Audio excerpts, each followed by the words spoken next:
ஒரு முட்டைன்றது ஒரு 15 ரூபாய்க்கு விற்கும். ஒரு நாளைக்கு பார்த்தீங்கன்னா 3000 to 4000 rupees எங்களுக்கு இதுல இருந்து இன்கம். ஸோ அதனால ஒரு 4000 rupees வெரி குட் இன்கம். கருங்கோழி மட்டும் ஒரு 120 இருக்கு. அப்புறம் இந்த நாட்டுக்கோழி வந்து 350 இருக்கு. 470.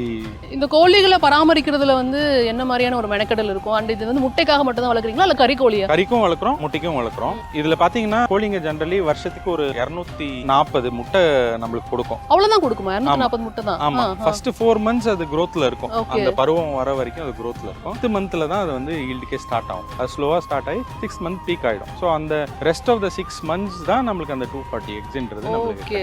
ஆனா 240 அப்படிங்கிறது வந்து கொஞ்சம் கம்மிங்கிற நினைக்கிறீங்களா? இல்ல, இதெல்லாம் வந்து லேயிங் பிரீட்ஸ். ஸோ இது வந்து முட்டைக்குன்ற இந்த தான் வளர்ப்பாங்க. மற்றெல்லாம் வந்து கறிக்கு வளர்க்குறது. அதெல்லாம் பார்த்தீங்கன்னா 150 140 எக்ஸ் தான் கொடுக்கும்.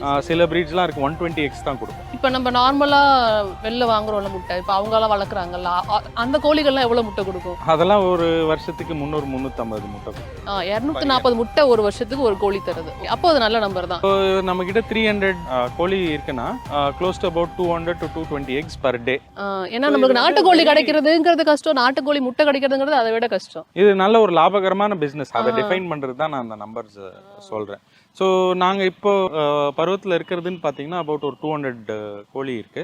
அதில் வந்து அபவுட் 120 to 130 எக்ஸ் ரெகுலராகவே எடுக்கும். ஓகே, டெய்லியுமே. இப்போ பீக் ப்ரொடக்ஷன் இன்னும் ஒரு 1 monthல வந்துடும். அப்போ வந்து பார்த்தீங்கன்னா எங்களுக்கு ஒரு 250 to 260 எக்ஸ் மினிமம் வரும், ஒரு நாளைக்கு வரும். ஸோ நாங்கள் ஒரு முட்டைன்றது ஒரு 15 ரூபாய்க்கு விற்கிறோம். ஒரு நாளைக்கு பார்த்தீங்கன்னா 3000 to 4000 rupees எங்களுக்கு இதுல இருந்து இன்கம். ஓகே, ஒரு முட்டை 15 ரூபாய் வரைக்கும் விற்கிறீங்க. ஸோ அதனால ஒரு 4000 rupees very good income. So எங்க டார்கெட்டே இந்த தோட்டத்தை வரைக்கும் பாத்தீங்கன்னா டெய்லி ஒரு 150 to 200 எக்ஸ் எடுக்கணும். அண்ட் டெய்லி ஒரு 300 bunches ஆஃப் கீரை விற்கணும். அண்ட் டெய்லி அபவுட் ஒரு 100 kgs ஆஃப் வெஜிடபிள்ஸ் எடுக்கணும். So this numbers are very profitable for organic. Target இருக்கு, பட் அது உங்களால வந்து 80% இது பண்ணிடுறோம். நாங்க ஸ்ட்ரகிளிங் மந்த்ஸ்னு சில மந்த்ஸ் இருக்கு.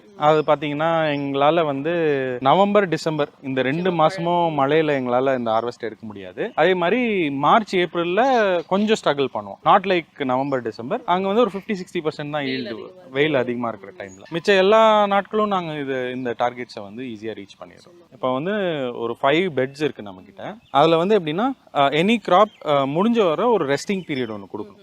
அட்லீஸ்ட் அந்த லேண்டுக்கு தேவையானது நீர் பட்டு அந்த கிளைகளோ இதுவோ எல்லாத்தையும் அதை வர விடணும். ஸோ இட் நீட்ஸ் டு பிரீத்ன்ற மாதிரி ஒரு டைம்.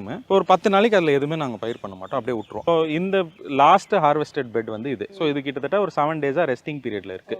இப்போ கரண்ட் ஹார்வெஸ்ட்ல இந்த பெட் இருக்கு. ஸோ இதுல பாத்தீங்கன்னா சிவப்பு முளைக்கீரை, சிறுகீரை, அரைக்கீரை அண்ட் அந்த லாஸ்ட்ல முளைக்கீரை இருக்கு. ஸோ இது வந்து இப்போ கரண்ட்லி ஹார்வெஸ்ட்ல இருக்கு. அண்ட் அங்க வந்து அகைன் அதுவும் இப்போ ரீசெண்டா ஹார்வெஸ்ட் முடிஞ்சது, அதையும் நான் உங்களுக்கு காட்டிடுறேன்.